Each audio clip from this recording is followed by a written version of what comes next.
estamos aquí, pero para estar aquí hemos hecho una decisión. Hubiéramos podido quedar en casa, mirando las noticias, luego de un día de trabajo, tirados ahí en la cama, relajados, pero decidimos juntarnos como iglesia para tener comunión y ser un cuerpo en Cristo y ministrarnos. Tú eres la mano, tú eres el hígado, y yo soy el páncreas, y los tres nos ministramos, y Cristo es la mente que nos gobierna en este momento. Esta es la iglesia, aquí estamos. Por cierto, le mandé un mensaje a Alberto a las 6 de la mañana, le mandé un mensaje, ¿verdad? Luego le hablé a las 12 del día, cuando estaba en mi lonche, para recordarle de que teníamos reunión ahora. Y me dijo, ok, entiendo. Luego a las 6 de la tarde, cuando estaba saliendo de la casa, le hablé y me dijo de que no iba a poder empezar a llegar. Y ok, bueno, le digo, pues, Está bien, esa es nuestra parte. y ahí estamos, le digo, estamos Claro que sí. estamos reuniéndonos. Y te lo agradezco que estemos ahí. Y me dijo que te saludara y le digo, Sí. bueno, esperamos para la próxima semana, ¿no? Claro. Eso de que Sí. Un día. un día. Bueno, pues hemos repetido una y otra vez, desde que nos venimos encontrando, que Dios tiene un propósito, Dios tiene un plan, Dios tiene un propósito eterno que trasciende las edades. Es decir, que antes de que el mundo fuera, Él tenía este propósito. Y entonces, para nosotros se va desarrollando a medida que los seres humanos van pasando las generaciones. Pero para Dios no sucede así, porque en Él no hay tiempo, todo está presente. Y claro, eso nos hace a nosotros muy difícil, porque nosotros pensamos siempre en términos del pasado, de lo que pasó cuando éramos niños, y del futuro, lo que nos falta por vivir. Pero Dios no está sujeto al tiempo, porque no es materia. Entonces no está sujeto ni al tiempo ni al espacio. Y Él tiene un plan, y ese plan y ese propósito nos lo revela a nosotros poco a poco en las Escrituras y de una manera plena cuando se encarna en Jesucristo. Entonces como que se abre el paquete. Y luego, en el libro de los Hechos y a partir del Nuevo Testamento, el contenido de ese paquete pues se va como desglosando a través de las diferentes personas que tenemos en las Escrituras.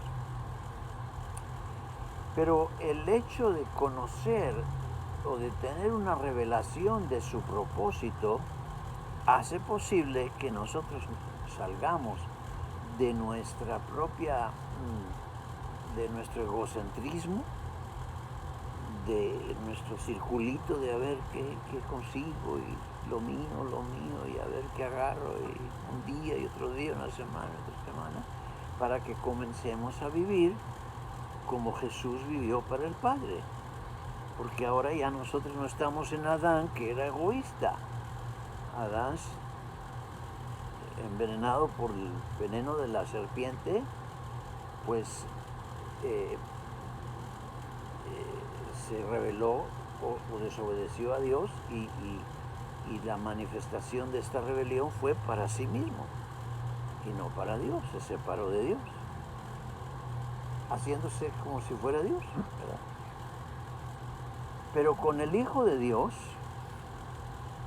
un Dios encarnado en Jesús, nacido de María y que estuvo entre los hombres, las cosas fueron diferentes. El Hijo vivía no para sí mismo, sino para el Padre, ¿verdad? No se haga mi voluntad, sino la tuya. Y así es que nosotros, al estar en Él, al estar en Cristo, también vivimos para el Padre. pero necesitamos conocer cuál es su propósito, que era un misterio. Abierto el paquete, llegamos así por nuestro Señor Jesús, pero Pablo es el hombre que Dios utiliza para poner en claridad este misterio. Y esto lo dice en Efesios, cuando él escribe a la carta de Éfeso, en el capítulo 1.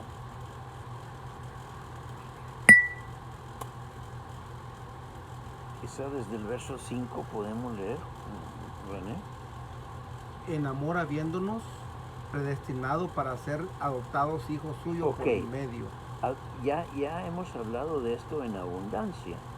Es decir, que Él nos predestinó, nos dio un destino previo, verso 5, y nos adoptó hijos suyos por medio de ¿quién? De Jesucristo. Y esto nadie lo forzó a hacerlo. Esto fue por el puro afecto de su voluntad. De su voluntad. Y para que seamos, Alabanza de la gloria de su sangre. que esto quiere decir, para que nosotros podemos dar testimonio o expresar que somos sus hijos y hacemos su voluntad, porque fuimos adoptados en la familia de Dios por su gracia y por su misericordia, con la cual nos hizo aceptos en el amado. Y el verso 7 dice que en él tenemos redención. ¿Qué significa redención? El rescate. Nos sacó del mercado de esclavos. Ahí estábamos esclavos en la vida de un esclavo, muerto en vida, sin esperanza. Satanás nos rescató. tenía. Tenemos el rescate, Sí, por su sangre. redimió, nos rescató. Primero nos redimió al precio de su sangre y nuestros pecados fueron perdonados. Y esto según las riquezas de su gracia. O sea, no fue porque nosotros lo merecíamos, sino por gracia. Y el verso 9 nos explica el propósito, para darnos a conocer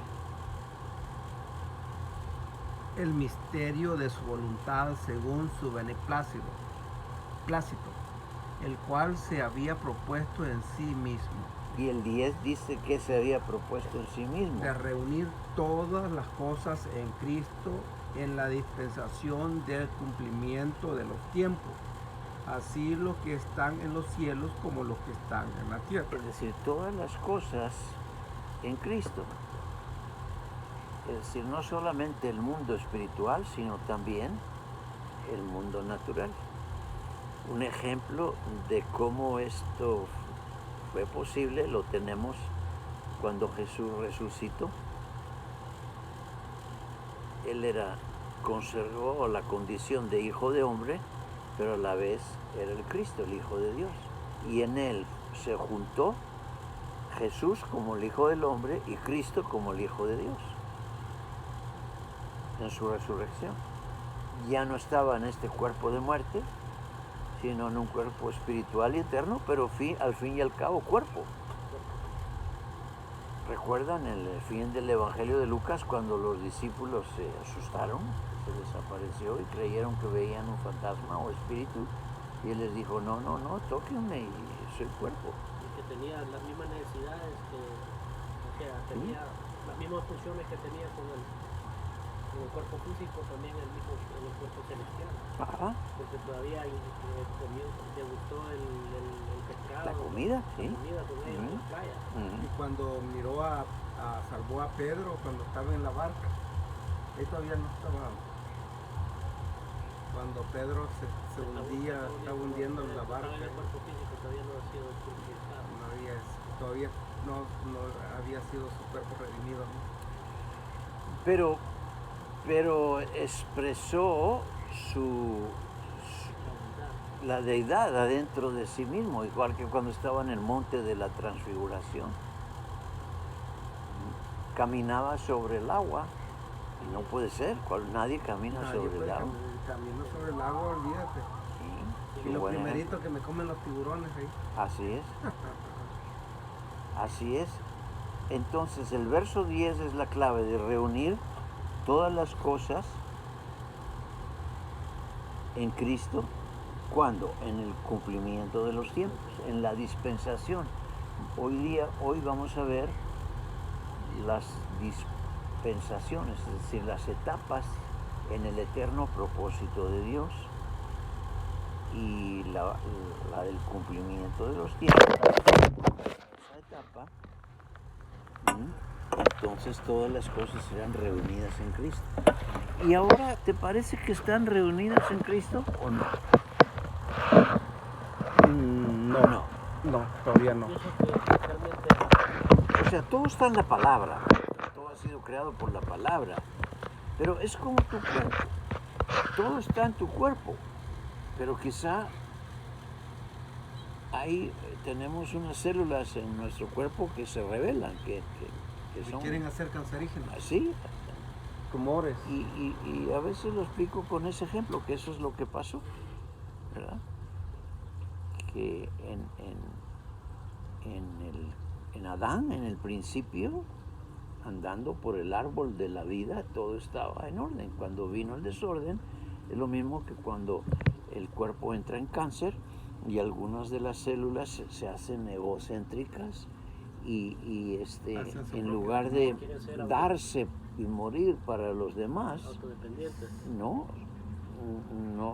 Se rebelan- chupan a otras y se hace se el tumor rebelan en contra del y cuerpo. causa la muerte, porque pues que el tumor crece y si alguna de las células se desprende, viene la metástasis, que es en diferentes partes la misma operación. El cáncer no es realmente cáncer de pulmón o cáncer de hígado. El cáncer es uno solo, células egoístas que no quieren dar su vida y multiplicarse en favor de los demás y se hacen egocéntricas. Entonces, ahora en la creación, no todo, tanto en la creación natural como en la creación espiritual, pues las cosas no están en Cristo.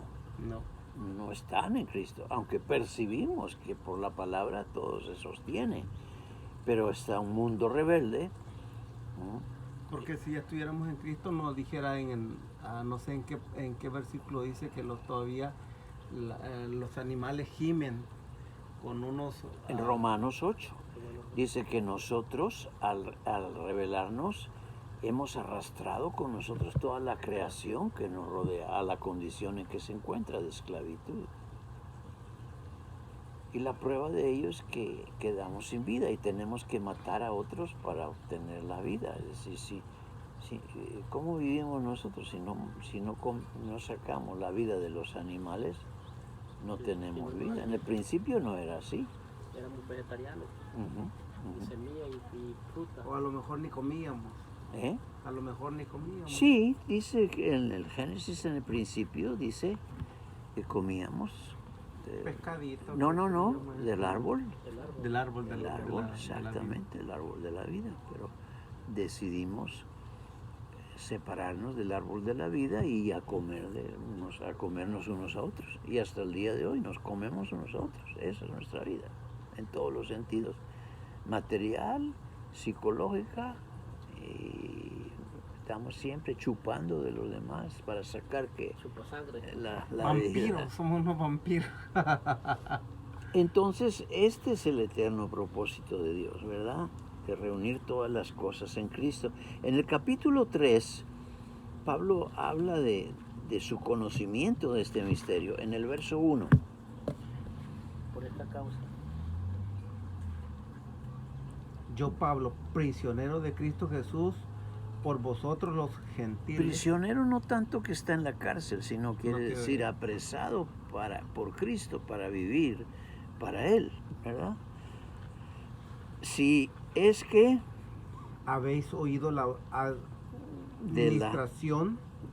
administración de la gracia que me fue, de Dios que me fue dada para con vosotros.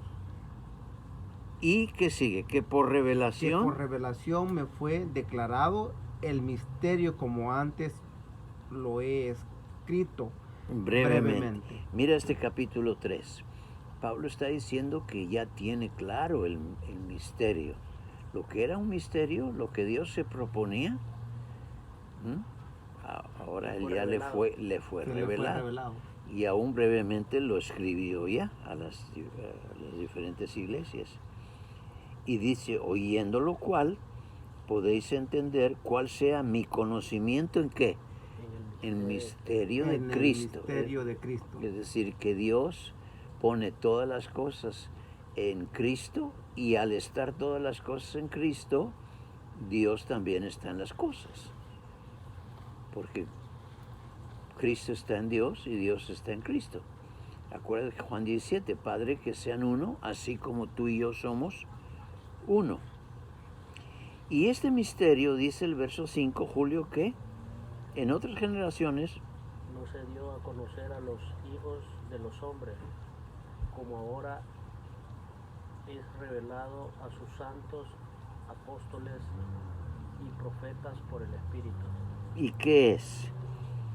Que los gentiles son coherederos y miembros del mismo cuerpo y copartícipes de la promesa en Cristo Jesús por medio del Evangelio. Es decir, que Pablo es un judío y viene de la extracción judía.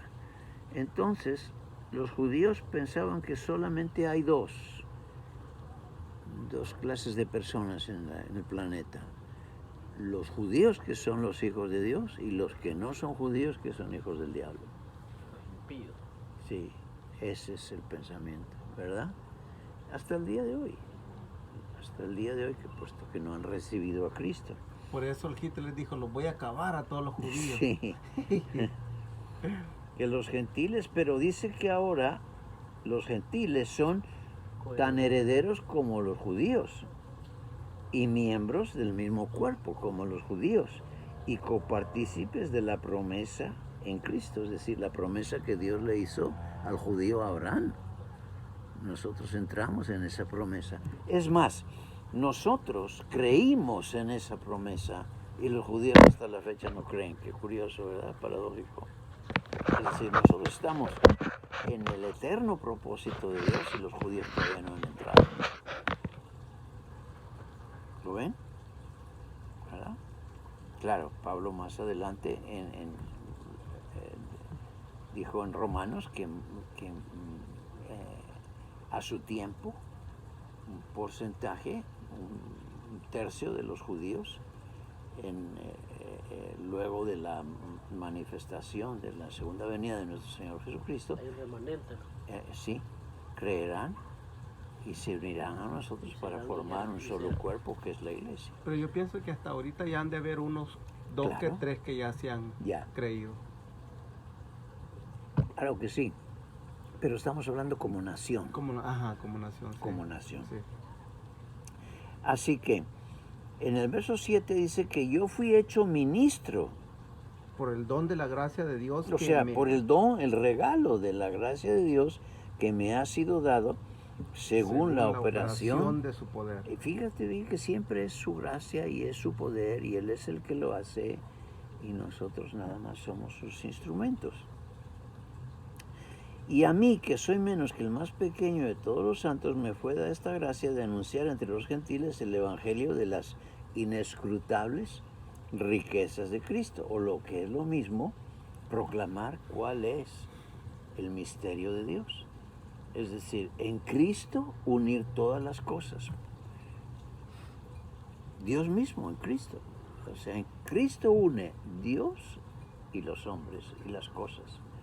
¿Recuerdas lo que dice Pablo a los colosenses? Que estaban buscando culto a los ángeles y doctrinas y cosas, y entonces él les envía su carta desde Roma y les dice, andan buscando por ahí, no saben que si están en Cristo están completos en Él.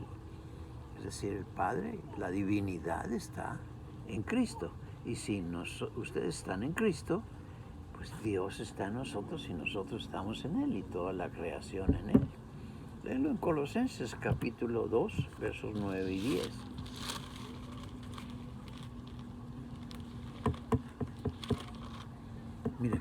clave se puso, pues acertamos, ¿verdad? Sí, porque en él, Está bien. Sí. Dígale, René. porque en él habita corporalmente toda la plenitud de la deidad. En él habita corporalmente la plenitud de la deidad. O sea, ¿cuál es el eterno propósito de Dios? Dios quiere ser cuerpo con nosotros, uno con nosotros. De la misma manera que el cuerpo está compuesto del cerebro, la mente, el cráneo, el cerebro, que es un miembro más, pero la información que está en el cerebro gobierna el cuerpo.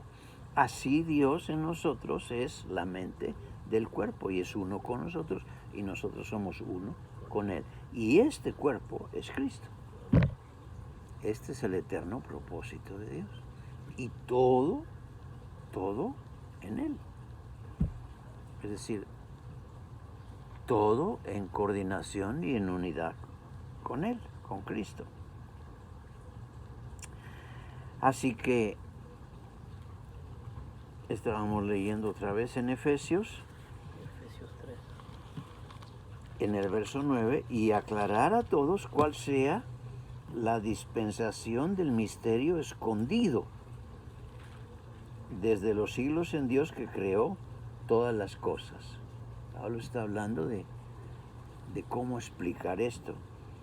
Y dice, el 10, para que la multiforme sabiduría de Dios sea ahora dada a conocer por medio de la iglesia a los principados y potestades en los lugares celestiales. Es decir, que nosotros, como la iglesia, cuando seamos arrebatados en las primicias de la cosecha, somos aquellos encargados de declarar la victoria sobre los principados y potestades que están en los aires. Por eso Dios necesita estos a los que llama vencedores. Y son, viéndolo como el agricultor tiene una cosecha, estas son las primicias. Es decir, lo más valioso de una cosecha y lo que más el agricultor aprecia es lo que recoge primero. Es decir, si tienes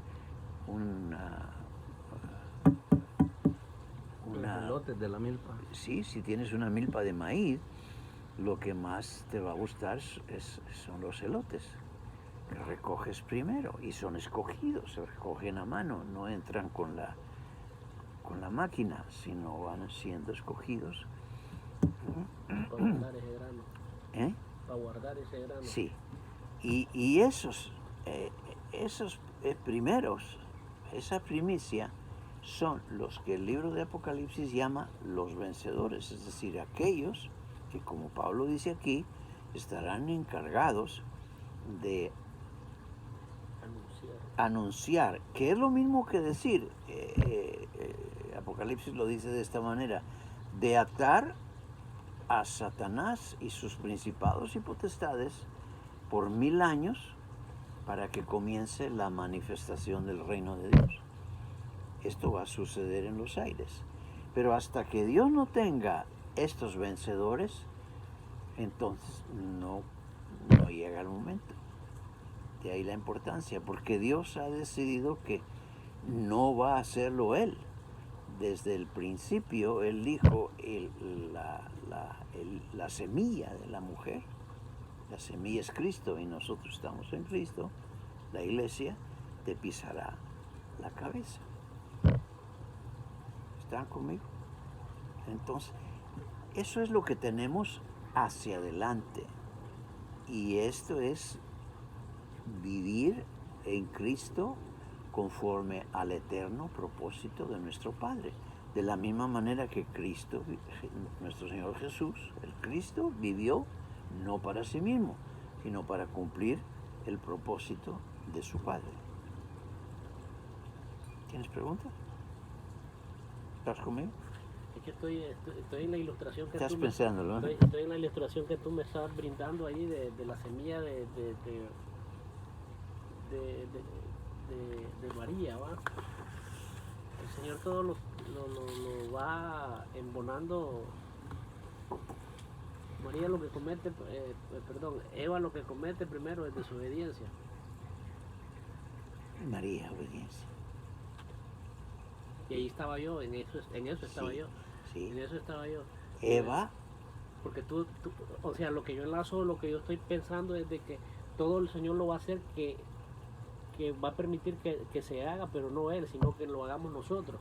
Y es ahí donde comienza todo, que yo empecé a embonar en el pensamiento, en la ilustración que tú estás. Yo me exactamente. quedo ahí, dije, Eva comete desobediencia, María Obediencia. obediencia, y ahí va, y ahí va, y ahí va. ¿Qué dijo María cuando el ángel le anunció? Hace conforme a tu palabra. Sí, no lo comprendía muy bien, Señor, ¿cómo va a ser posible esto? Y no lo comprendía muy bien, pero dijo al final, pero no se haga mi voluntad, sino la tuya. Hágase en mí según tu palabra. Según tu palabra. Y Eva hizo todo lo contrario.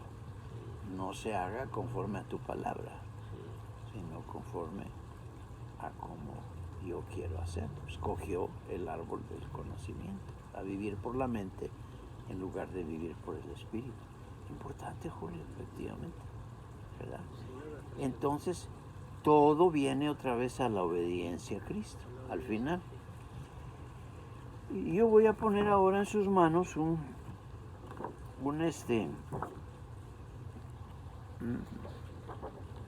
diagrama que está tomado de un librito que tengo por ahí.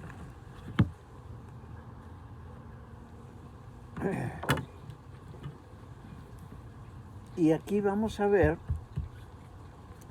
las etapas en las que se desarrolla el propósito eterno de Dios. Porque nosotros somos los actores del drama. Es decir, nosotros, Julio, colaboramos con Dios en ese propósito. Mas mientras no tiene sus colaboradores, Dios no va a cumplir su propósito. Dios está esperando por el número de los 144,000 que la Escritura dice se complete. Este número es un número simbólico, pero a la vez real. Y es el resultado de multiplicar 12 por 12 y el resultado pues son 144 por 100 por 144 otra vez. Y 12 es el número de la compleción, de la terminación. Entonces multiplicado 12 veces te das cuenta que es... Y los 144,000. Sí, que es el número final, ¿verdad? Y entonces, una vez que nosotros entendemos el propósito eterno de Dios,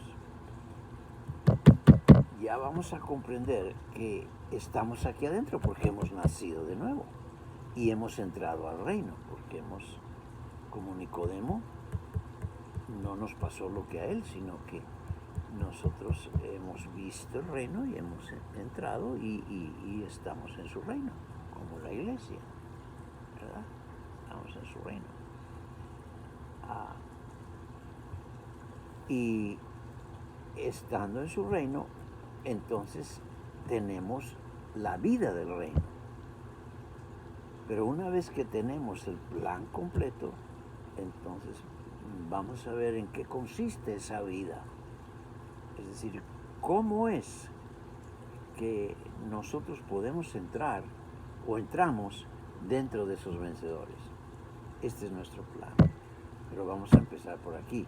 Primero por ver el cuadro general y luego que comienza con la vida que recibimos en el nuevo nacimiento y cómo esta vida victoriosa va desarrollándose para cumplir el propósito. ¿Ven dónde voy? Bueno. Entonces, en principio, si leemos arriba, ese diagrama o cuadro o explicación de la diferencia entre el reino de los cielos y el reino de Dios. Esto es algo que es muy importante comprender. La mayor parte no entiende de creyentes, no entienden esta diferencia. Pero el Evangelio de Mateo es el Evangelio del reino. Y claramente explica esta diferencia. Y está el primero para ayudarnos a entender este reino de los cielos y la diferencia que hay entre el reino de los cielos y el reino de Dios, ¿no? Si ustedes ven la línea de puntos arriba, verán que va desde el primer circulito, la eternidad, hasta la eternidad. ¿Lo ven? Es decir, que antes que nada existiera, Dios estaba en su divinidad, completo en el Padre, Hijo y Espíritu Santo. Y termina en la eternidad. Pero dentro de esta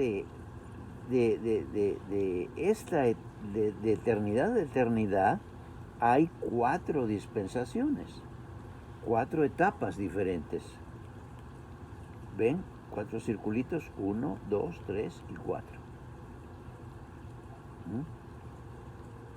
Que los llamamos dispensaciones. Este es el reino de Dios. Es como por si dijéramos, Julio, los Estados Unidos es toda la nación, es todo el reino de Dios. Pero el reino de Dios llegó específicamente a California. El reino de Dios es todo el universo, todo lo espiritual y todo lo material. Todo, absolutamente, lo que existe en el mundo de los lugares celestiales y en el mundo natural, está bajo el gobierno de Dios. Aunque Satanás se mueve ahí como rebelde, ¿verdad? Pero es como el padre de familia. Es el padre y es el que gobierna la casa, aunque el hijo sea rebelde y haga las cosas que hace. Quien manda en casa es el padre, al fin y al cabo. ¿Me explico? ¿Verdad?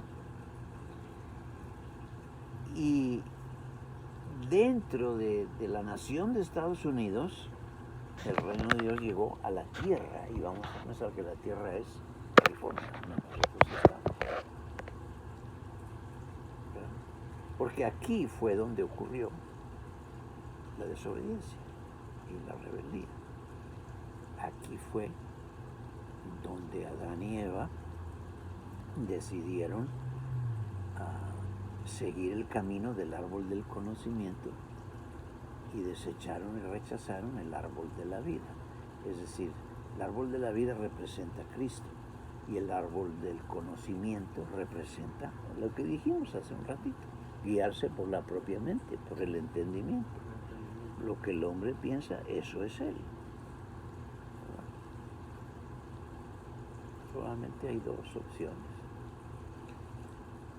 Así que, en el primer circulito es la eternidad, antes de la fundación del mundo, y no tiene comienzo. Y si miramos el rectángulo abajo, es la eternidad pasada. Efesios 1:4, ¿quieres leerlo? Sí.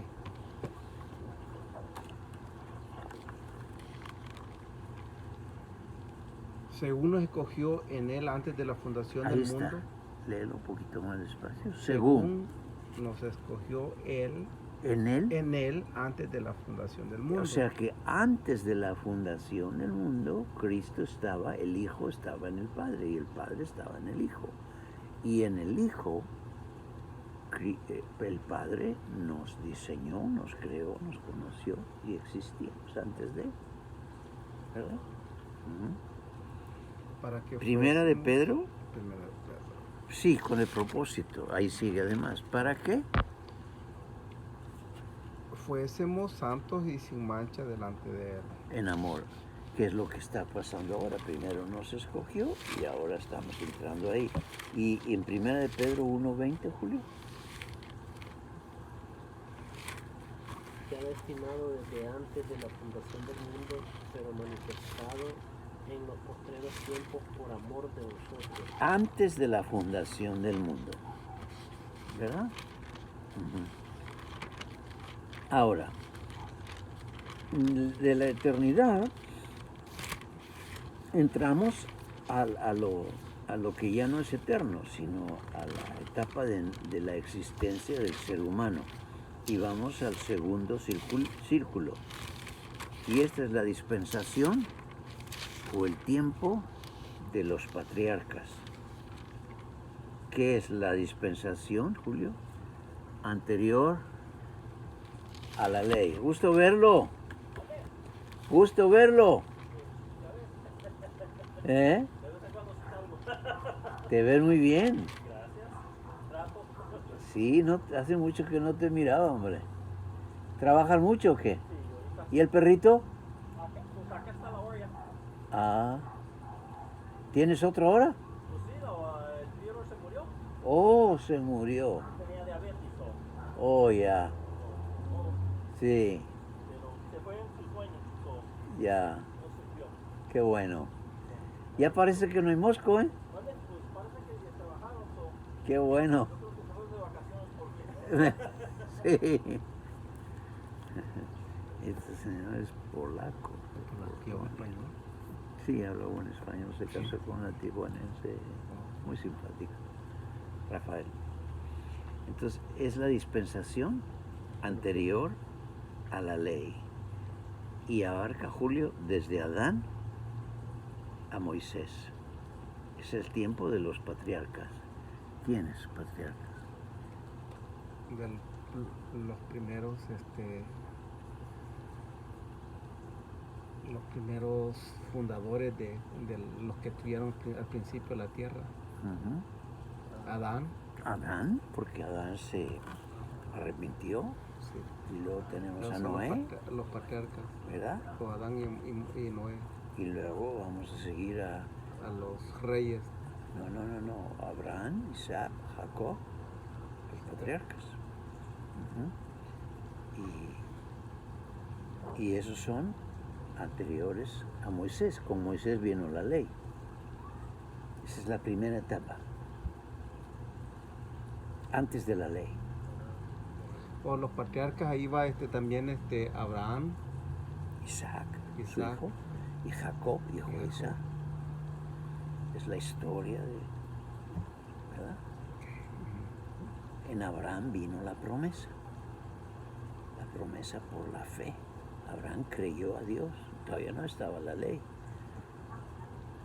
Y Abraham se relacionaba con Dios y le creyó a Dios. Pero con Abraham no comenzó la ley, o con él comenzó la ley. No, la ley comenzó con Moisés. con Moisés. Abraham vivía en Ur de los Caldeos, o sea, lo que ahora es Irán, en la confluencia de los ríos Tigris y Éufrates. Claro, la tierra ha cambiado mucho, pero por esa área. Y Dios lo llamó de ahí y comenzó una relación con Dios. No había ley ni había nada. Más era alguien que se preguntaba, como tú y como yo, ¿qué pasará con todo esto y la vida y lo que hay, qué es? Y Dios empezó con él una relación y él con Dios, Abraham. Y le dio promesa. Y la promesa fue por fe. Y luego vino la ley. Pero la ley en realidad no es la manera de relacionarse con Dios, sino la fe.